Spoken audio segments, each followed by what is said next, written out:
There's something to me a little bit.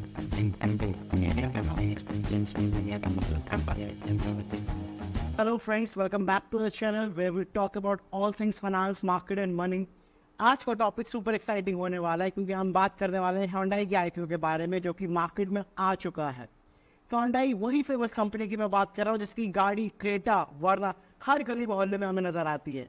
अब आप सोचिए गाड़ी के साथ साथ आप Hyundai कंपनी के शेयर्स भी खरीद सकते हैं। इस आईपीओ में क्या खास बात है, क्या ये इन्वेस्ट करने के लायक है और ये आपको इम्पैक्ट कैसे करेगा, ये सभी चीज़ें हम इस पॉडकास्ट में डिस्कस करने वाले हैं, वो भी बहुत ही सिंपल लैंग्वेज में, ताकि आप सब लोग इस पॉडकास्ट से रिलेट कर सकें। तो अगर आप पहली बार स्टॉक मार्केट को एक्सप्लोर कर रहे हो या फिर आप सीजनल इन्वेस्ट किए हो तो ये पॉडकास्ट आपके लिए बहुत ज़रूरी है।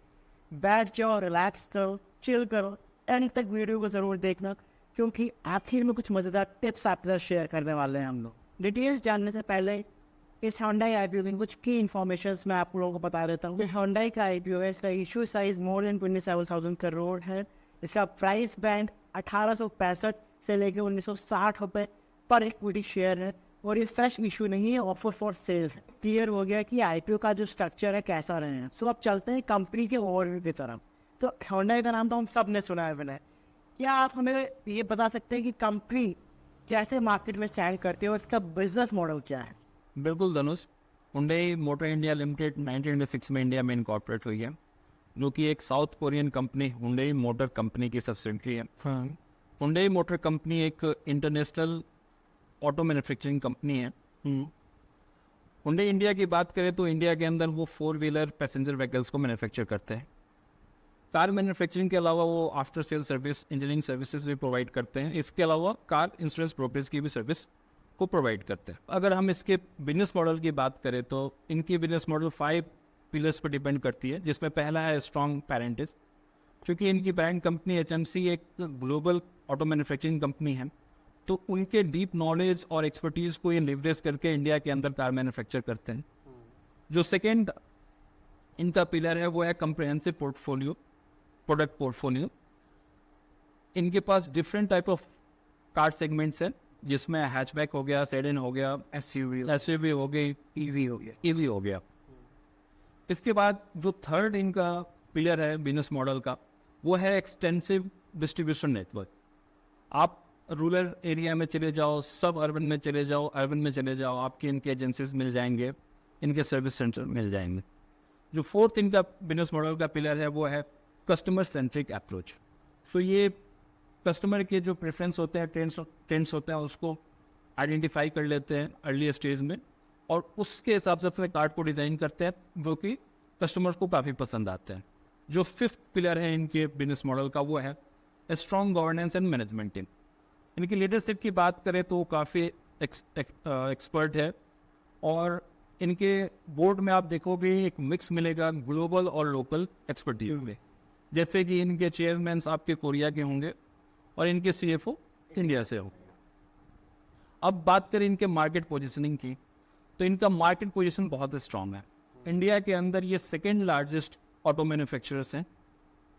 सो ओवरऑल ये कंपनी का हुंडई इंडिया का मार्केट, इंडियन मार्केट के अंदर पोजीशंस काफ़ी स्ट्रांग है। ग्रेट इंसाइट्स सुना है। Hyundai का प्रेजेंस की बात करूँ तो मार्केट में बहुत ही इम्प्रेसिव लग रहा है Hyundai का प्रेजेंस। बट जैसे हर कंपनी का एक अपना ऑब्जेक्टिव होता है IPO के लिए, और अगर मैं Hyundai की बात करूँ, ये फ्रेश इशू नहीं ला रहा है, ऑफर फॉर सेल ला रहा है। मतलब जो इसके प्रमोटर्स हैं वो अपने शेयर्स को डाइवर्स कर रहे हैं up to 17.5% of their holding. तो एक एज एन इन्वेस्टर ये जानना बहुत ज़रूरी हो जाता है, जो भी पैसा इस IPO के थ्रू जाएगा वो कंपनी के पास नहीं जाएगा, वो प्रमोटर्स के पास जाएगा। तो एक बहुत ही इम्पॉर्टेंट इन्फॉर्मेशन है Hyundai के IPO के रिगार्डिंग। विनय, हर कंपनी, हर IPO का अपना कुछ रिस्क फैक्टर्स होते हैं। क्या तो Hyundai के IPO के साथ जितने भी रिस्क एसोसिएटेड हैं उस पर थोड़ा एक्सप्लेनेशन देंगे, like what are the risk factors जो एक इन्वेस्टर को ध्यान में रखना होगा while investing in this IPO? जी हाँ धनुष, रिस्क फैक्टर को एनालाइज करना बहुत ही क्रूशियल है किसी भी इन्वेस्टमेंट करने से पहले। हुंडई इंडिया के भी अपने रिस्क फैक्टर्स हैं जिसको हम 1 by 1 डिस्कस करते हैं, जो इम्पॉर्टेंट है। सबसे पहले जो मुझे जो रिस्क दिखता है हुंडई इंडिया के अंदर, इनका स्लो ईवी सेगमेंट में अडॉप्शन है। एग्जैक्टली हाँ। आप इस समय देख रहे हो कि पूरी इंडस्ट्री ईवी सेगमेंट की तरफ मूव कर रही है, ईवी सेगमेंट का ट्रेंड्स है। बट अभी मैं ईवी इंडिया की बात करूं तो इन फाइनेंशियल ईयर 2024 इनका जो टोटल सेल्स रेवेन्यू है उसका 0.03% ईवी सेगमेंट से आया हुआ है। तो इन्होंने ईवी सेगमेंट का एडॉप्शन बहुत स्लो किया है और इससे ये रिस्क बढ़ता है कि कहीं ऐसा नहीं कि ये पीछे रह जाएं इस सेक्टर में, और ये बहुत ही इनके फाइनेंशियल परफॉर्मेंस को हार्श कर सकता है फ्यूचर में। सेकेंड रिस्क फैक्टर की बात करें तो इनकी ओवरऑल मार्केट शेयर रिड्यूस कर रही है। 2020 में इनका टोटल मार्केट शेयर इंडिया के अंदर 17% के राउंड में था, जो कि फाइनेंशियल ईयर 2024 के अंदर रिड्यूस होकर 14% हो गया, जो कि एक एरिया ऑफ कंसर्न है। इन्वेस्टर्स को इस बात को ध्यान में रखना चाहिए कि इनके मार्केट शेयर्स रिड्यूस कर रहे हैं बिकॉज कंपटीशन बहुत ज़्यादा है मार्केट के अंदर, नए प्लेयर्स आ रहे हैं, नए प्रोडक्ट्स आ रहे हैं। ठीक है, यहाँ तक रुक जाओ बच्चे ने। थर्ड रिस्क की बात करें तो इनका जो heavy reliance on non EV sector पे है, नॉन ईवी व्हीकल्स पे है। इनका जो टोटल रेवेन्यू है उसका 99% of revenue comes from non EV cars. तो ये आप पहला जो रिस्क है उससे आप इसको जोड़ के देख सकते हैं। तो इनको डाइवर्सिफिकेशन थोड़ा करना चाहिए ईवी सेक्टर के अंदर भी, एटलीस्ट 2, 3 या 5% तक इनको ईवी कोशिश करना चाहिए कि इनका रेवेन्यू ईवी सेगमेंट से आए। जो फोर्थ रिस्क फैक्टर है इनका वो है कि इनका जो डिपेंडेंसी है वो सिर्फ कुछ लिमिटेड सप्लायर्स के ऊपर है। अगर जो हम लास्ट ईयर की बात करें तो इनके जो टोटल सप्लाईज हैं उसका 50% सिर्फ टॉप 10 इनके सप्लायर्स से आए हुए हैं हमें। तो अगर जो इनके सप्लायर्स फुलफिल नहीं कर पाते इनके डिमांड्स को तो ये एडवर्स इफेक्ट करेगा इनके फाइनेंशियल परफॉर्मेंस के अंदर पे। नेक्स्ट रिस्क फैक्टर की बात करें हम तो इनका जो एक्सपोर्ट है वो हैवली डिपेंड करता है इनके पेरेंट कंपनी एचएमसी पे। इनके टोटल रेवेन्यू का अप्रॉक्सीमेटली 22% रेवेन्यू एक्सपोर्ट से आता है। अगर जो इनकी पेरेंट्स कंपनी हेल्प ना करे तो ये जो क्वांटिटी है एक्सपोर्ट की ये अचीव नहीं कर पाएंगे तक।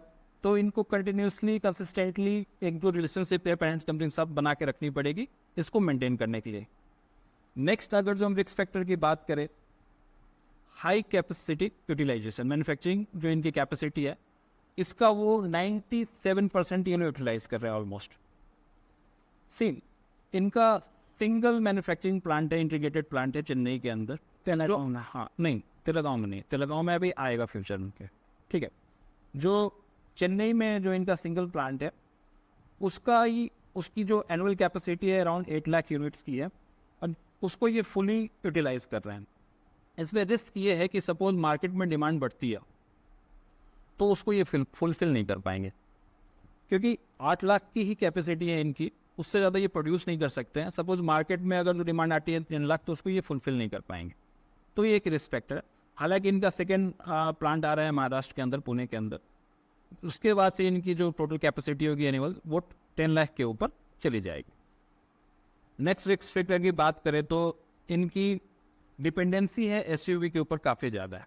इनका जो टोटल सेल्स रेवेन्यू है उसका 60% एसयूवी के अंदर से आता है। तो यहाँ पे भी इनको डाइवर्सिफिकेशन करना चाहिए। इसके अलावा मैं एक लास्ट जो रिस्क फैक्टर है जो कि बहुत ही नॉर्मल है, इंडियन ऑटो इंडस्ट्री के अंदर कंपटीशन बहुत ज़्यादा है। काफ़ी बड़े बड़े प्लेयर्स हैं, मारुति है, महिंद्रा है, टाटा मोटर्स है। तो ये कंपटीशन के कारण से इनके मार्केट शेयर्स कम हो रहे हैं, प्रॉफिट मार्जिन रिड्यूस हो सकता है। तो ये कुछ रिस्क फैक्टर्स हैं जो एक इन्वेस्टर को ध्यान रखना चाहिए before investing in this IPO. ये रिस्क फैक्टर जितने भी आपने बताया डेफिनेटली ध्यान में रखने वाले हैं बिकॉज स्पेशली ईवी सेक्टर को लेके। अब चलते हैं, अगर मैं बात करूँ क्वालिटेटिव एनालिसिस के बारे में, तो आप विनय क्वालिटेटिवली आप कैसे देखते हो इस आईपीओ की, कैसे इवेल्युएट करते हो इस आईपीओ को? जी धनुष, जहाँ तक मैं देख रहा हूँ इनकी क्वालिटेटिव पोजीशन काफ़ी स्ट्रांग है इंडियन मार्केट के अंदर। इनके पास ऑटो के अंदर मार्केट लीडरशिप है, जैसा कि हमने पहले डिस्कस किया, ये सेकेंड लार्जेस्ट कार मैन्युफैक्चरर है इंडिया के अंदर। सेकेंड, इनके पास एक डाइवर्स प्रोडक्ट पोर्टफोलियो है। इनके पास टोटल 13 मॉडल्स हैं कार के, इंक्लूडिंग ईवी। तो ये काफ़ी डाइवर्स प्रोडक्ट पोर्टफोलियो है। इसके अलावा हम बात करें तो इनका जो मैन्युफैक्चरिंग और डिस्ट्रीब्यूशन चैनल है काफ़ी वाइड है। जैसा हम पहले बात करेंगे, अर्बन से लेके रूरल तक इनका स्प्रेड है पूरा, और पूरे ऑल ओवर इंडिया को ये कवर करते हैं। नेक्स्ट, अगर हम देखें तो इससे आप भी एग्री करोगे, इनका ब्रांड रेपुटेशन काफ़ी स्ट्रॉन्ग है और इनके कस्टमर्स काफ़ी लॉयल। लॉयल का मतलब ये बोले तो कस्टमर एक बार कार परचेज करते हैं, दोबारा भी हुंडई को परचेज करना प्रेफर करते हैं। तो ब्रांड वैल्यू इनकी काफ़ी स्ट्रॉन्ग है। नेक्स्ट, इनकी टेक्नोलॉजिकल कैपेबिलिटीज़ और इनोवेशन की जो कैपेबिलिटीज़ है वो काफ़ी स्ट्रॉन्ग है। ये इनकी जो पेरेंट कंपनी है HMC, उनकी एक्सपर्टीज़ को लिवरेज करते हैं और इंडिया के अंदर ये काफ़ी इनोवेटिव प्रोडक्ट्स लेके आते हैं। तो ये कुछ पॉइंट्स हैं जिससे ये पता चलता है कि इनकी क्वालिटेटिव पोजीशन इंडियन मार्केट में काफ़ी स्ट्रॉन्ग है। विनय, क्वालिटेटिव एनालिसिस में तो Hyundai का जो IPO आ रहा है काफ़ी अच्छा लग रहा है, बट अगर मैं क्वांटिटेटिव एनालिसिस प्लस उसके जो फाइनेंशियल पोजीशंस हैं उसकी भी अगर मैं बात करूँ तो वहाँ पे क्या स्टैंड रहेगा इनका? ओके धनुष, मुझे Hyundai इंडिया की क्वांटिटेटिव फिगर्स भी काफ़ी स्ट्रॉन्ग दिखाई दे रहे हैं। सबसे पहले इनके हम सेल्स वॉल्यूम की बात करते हैं। सेल्स वॉल्यूम भी अगर जो हम लास्ट 2022 से देखें, वो कंसिस्टेंटली ग्रो कर रहे हैं। 2022 में इनकी जो सेल्स वॉल्यूम थी 6 लाख यूनिट्स के अराउंड में थी, जो कि 2024 में इंक्रीज होके 7,77,000 के अराउंड में हो गई है। इसका एनुअल सेल वॉल्यूम ग्रोथ हम देखें तो 8.4% है। हालांकि अगर हम इनके पीयर कंपनी से कंपेयर करें तो मारुति की जो एनुअल सेल्स ग्रोथ है, एनुअल सेल्स वॉल्यूम ग्रोथ है, वो 8.92% की है। टाटा पैसेंजर व्हीकल्स की जो एनुअल सेल्स ग्रोथ है वो 15.51% की है, और महिंद्रा एंड महिंद्रा की जो एनुअल सेल्स ग्रोथ रेट है वो 21.89% की है। ये सेल्स ग्रोथ में वॉल्यूम की बात कर रहा हूँ, यूनिट्स की बात कर रहा हूँ। इसके अलावा हुंडई मोटर की जो टोटल सेल वॉल्यूम है, इसमें 80% ये डोमेस्टिक मार्केट में सेल करते हैं और 20% ये बाहर इंटरनेशनल मार्केट में एक्सपोर्ट करते हैं। नाउ अगर जो हम इनके फाइनेंशियल मैट्रिक्स की बात करें तो इनके जो रेवेन्यू है वो काफ़ी कंसिस्टेंट हैं, ईयर बाय ईयर इंक्रीज कर रहे हैं। 2022 के अंदर इनकी जो रेवेन्यू थी 47,000 करोड़ के राउंड में थी, जो कि 2024 में अप्रॉक्सीमेटली 69,000 करोड़ की हो गई है। अगर जो हमें एनुअल ग्रोथ रेट देखें तो ये 13.5% के राउंड से इनके सेल्स रेवेन्यू ग्रो कर रही हैं। प्रॉफिट मार्जिन की बात करें तो 2024 में इनकी प्रॉफिट मार्जिन 8.5% है। ऑपरेशनल मैट्रिक्स देखें तो इनके 2022 के अंदर जो सेल्स आउटलेट्स थे 1282 थे, जो कि बढ़ के 2024 के अंदर 1363 हो गए। सर्विस आउटलेट्स की बात करें तो 2022 के अंदर इनके टोटल जो आउटलेट्स थे, सर्विस आउटलेट्स थे 1422 थे, जो कि 2024 में बढ़ के 1549 के अंदर आएंगे। तो इससे ये पता चलता है कि ये जो जियोग्राफिकली एक्सपेंड कर रहे हैं, अपने आउटलेट्स को बढ़ा रहे हैं, लार्जर मार्केट को कैप्चर करने की कोशिश कर रहे हैं। नेक्स्ट, अगर हम इनकी अर्निंग पर शेयर की बात करें, जो कि अर्निंग होती है एक शेयर के ऊपर, वो भी कंसिस्टेंटली इंक्रीज कर रही है। 2022 में इनकी अर्निंग थी 35 रुपीज़ पर शेयर, जो कि 2024 में बढ़ के 74% होगी, जो कि काफ़ी इम्प्रेसिव है। रिटर्न ऑन नेट वर्थ की हम बात करें, वो भी इनकी काफ़ी इम्प्रेसिव है। 2024 में ये अराउंड 56% के अराउंड में है। ओके। और नेट एसेट पर शेयर की हम बात करें, नेट एसेट वैल्यू पर शेयर की हम बात करें तो एज ऑफ जून 30, 2024 149 रुपीज़ के अराउंड में है, जो कि इनके प्राइस बैंड से काफ़ी नीचे है और ये नॉर्मल है। नाउ थोड़ा कंक्लूड करें इनके सेल्स ग्रोथ के बारे में और कंपेयर करें इनके पीयर्स कंपनी के साथ, तो जो इनके सेल्स ग्रोथ है लास्ट 3 इयर्स के अंदर हुंडई की 13.8% है, रेवेन्यू ग्रोथ। मारुति में ये जो रेवेन्यू ग्रोथ है 17% के राउंड में है। टाटा मोटर्स में ये 16% के राउंड में है और महिंद्रा में ये 15% के राउंड में है। तो अगर जो सेल्स ग्रोथ में हम देखें तो थोड़ा सा ये लैग करते हैं अपने पीयर्स से। जिस स्पीड से अदर्स जो इनके कॉम्पिटिशन है ग्रो कर रहे हैं वो इससे थोड़ा स्लोली ग्रो करते हैं, बट स्टिल इनका जो सेल्स ग्रोथ है डबल फिगर में है, 13% के राउंड में। नेट प्रॉफिट की ग्रोथ की हम बात करें तो हुंडई की है 27% के राउंड में, मारुति की 51% के हिसाब से नेट प्रॉफिट ग्रो कर रही है, टाटा मोटर्स की 56% के पर एनम के हिसाब से ग्रो कर रही है और महिंद्रा की जो ग्रोथ है प्रॉफिट की वो 19% के हिसाब से ग्रो कर रही है। तो यहाँ पे भी ये मारुति और टाटा मोटर्स से पीछे हैं बट हुंडई से आगे हैं। नेक्स्ट, अगर जो हम इनकी पीयर्स के साथ पी रेशियो की कंपेयर करें, पी रेशियो बेसिकली हमको ये बताता है कि एक स्टॉक अपने अर्निंग के कंपैरिजन में कितना महंगा है। इस तरह से कि 1 रुपये अर्न करने के लिए आप उसको कितना रुपये पे कर रहे हो खरीदने के लिए। तो अगर हम कैप प्राइस पे जो कि 1960 रुपीज़ है हुंडई की IPO के अंदर, उस पर अगर जो हम पी रेशियो निकालें तो ये आती है हुंडई इंडिया की 26.28। इसको अगर हम कंपेयर करते हैं इनके पीयर कंपनी से तो मारुति की जो पी है वो 29 टाइम्स है, टाटा मोटर्स की जो पी है 11 के राउंड में है और महिंद्रा की जो पी है 29 के राउंड में। तो इस हिसाब से देखें तो हुंडई इंडिया की जो पी है वो मारुति और महिंद्रा से कम है, मतलब इनकी इसकी वैल्यूएशन कम है उनसे, बट टाटा मोटर्स से ज़्यादा है, काफ़ी ज़्यादा है, क्योंकि टाटा मोटर्स 11 के राउंड में है और ये 26.28 है। नाउ कुछ इनके फाइनेंशियल रेशियो की हम बात करें और इनके कुछ इंडस्ट्री जो पीयर्स उनसे कंपेयर करते हैं तो जो रिटर्न ऑन कैपिटल एम्प्लॉयड है वो हुंडई की काफ़ी इंप्रेसिव है, 62% के राउंड में है 2024 के अंदर। अगर जो मारुति की बात करें तो रिटर्न ऑन कैपिटल एम्प्लॉयड 23% के राउंड में है और टाटा मोटर्स 15% और महिंद्रा 26.75% है। डेप्ट इक्विटी रेशियो देखिए, इससे हमको पता चलता है कि कंपनी की सॉल्वेंसी पोजीशंस कितनी अच्छी है, डेप्ट कितना है। तो हुंडई इंडिया ऑलमोस्ट डेप्ट फ्री है, इसके अंदर डेप्ट नहीं है।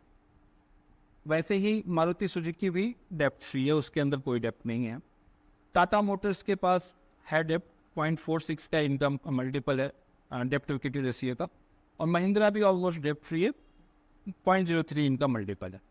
करेंट रेशियो जो हम बोलते हैं, करेंट लिक्विडिटी पोजीशंस क्या है, तो हुंडई की लिक्विडिटी पोजीशन काफ़ी अच्छी है, करंट लिक्विडिटी पोजीशन काफ़ी अच्छा है क्योंकि इनका करंट रेशियो 1.24 है, मारुति की 0.08 है, टाटा मोटर्स की 0.56 है और महिंद्रा की 1.40 है।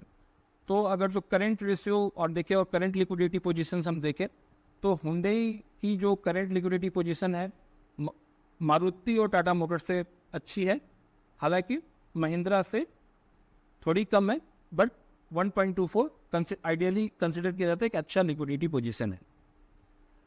डेप्ट सर्विस कवरेज रेशियो अगर हम बोले तो 27.79% हुंडई की, जो कि बहुत अच्छा है। तो after looking all this financial figures हम ये बोल सकते हैं कि जो हुंडई इंडिया है वो फंडामेंटली और फाइनेंशियली काफ़ी स्ट्रांग है और इनकी पोजीशन मार्केट के अंदर काफ़ी स्ट्रांग है। That's quite impressive. Financial numbers जो इनके हैं वो काफ़ी स्टेडी ग्रोथ शो कर रहे हैं, और बट इनके अगर मैं वैल्यूएशन में बात करूं तो क्या वैल्यूएशन को जस्टिफाई कर पा रहे हैं? ओके धनुष, वैल्यूएशन बहुत क्रूशियल पार्ट है इन्वेस्टिंग का, बिकॉज अगर जो आप ओवर वैल्यूड स्टॉक को परचेज कर लेते हैं तो कभी भी आप अपने एक्सपेक्टेड रिटर्न को अचीव नहीं कर पाएंगे। एग्जैक्टली। सो हमेशा हमको फेयरली वैल्यूड या अंडर वैल्यूड स्टॉक को देखना चाहिए। अब IPO हुंडई की अगर जो हम वैल्यूएशन की बात करें तो सब हम इसको कंपेयर कर सकते हैं पहले इनकी वैल्यूएशन को पीयर कंपनी के साथ। तो कुछ वैल्यूएशन रेशियोज होती हैं, उसको उसके बेसिस पे हम कंपेयर करके देखते हैं कि इसकी वैल्यूएशन कहाँ पे स्टैंड करती है। तो पी रेशियो की बात करें तो हुंडई की पी रेशियो 26.28 है, मारुति की 29.38 है, टाटा मोटर्स की 11.36 है और महिंद्रा की 29.38 है। तो पी रेशियो के बेसिस पे हुंडई मारुति और महिंद्रा से तो कम वैल्यूएशन है, बट टाटा मोटर्स से इसकी वैल्यूएशन काफ़ी ज़्यादा है। नेक्स्ट हम अगर जो प्राइस अर्निंग ग्रोथ रेशियो हम देखें तो हुंडई की है 0.94, मारुति की है 0.57, टाटा मोटर्स की 0.20 और महिंद्रा की है 1.53। जनरली पीईजी रेशियो में 1 से नीचे अगर आपकी पीईजी रेशियो है तो हम कंसिडर करते हैं कि ये फेयरली वैल्यूड है या अंडर वैल्यूड है। तो हुंडई की जो पीईजी रेशियो है 0.94 है, तो हम ये बोल सकते हैं कि इस प्राइस बैंड पे ये फेयरली वैल्यूड है, ज़्यादा ओवर वैल्यूड नहीं है पीईजी रेशियो के हिसाब से। Now price to book value ratio अगर हम देखें तो हुंडई की 14.93 है, मारुति की 4.63 है, टाटा मोटर्स की 4.20 है और महिंद्रा की 5.70 है। तो price to book value ratio के बेसिस पे हुंडई इंडिया काफ़ी ओवर वैल्यूड है एज कम्पेयर टू इसके पीयर्स के कंपैरिजन में। नेक्स्ट है प्राइस टू सेल्स रेशियो। इसमें हुंडई 2.28 है, मारुति 2.79 है, टाटा मोटर्स 0.78 है और महिंद्रा 2.71 है। तो हुंडई, मारुति और महिंद्रा लगभग वैल्यूएशन सेम है। टाटा मोटर्स की वैल्यूएशन एज पर प्राइस टू सेल्स रेशियो काफ़ी कम है।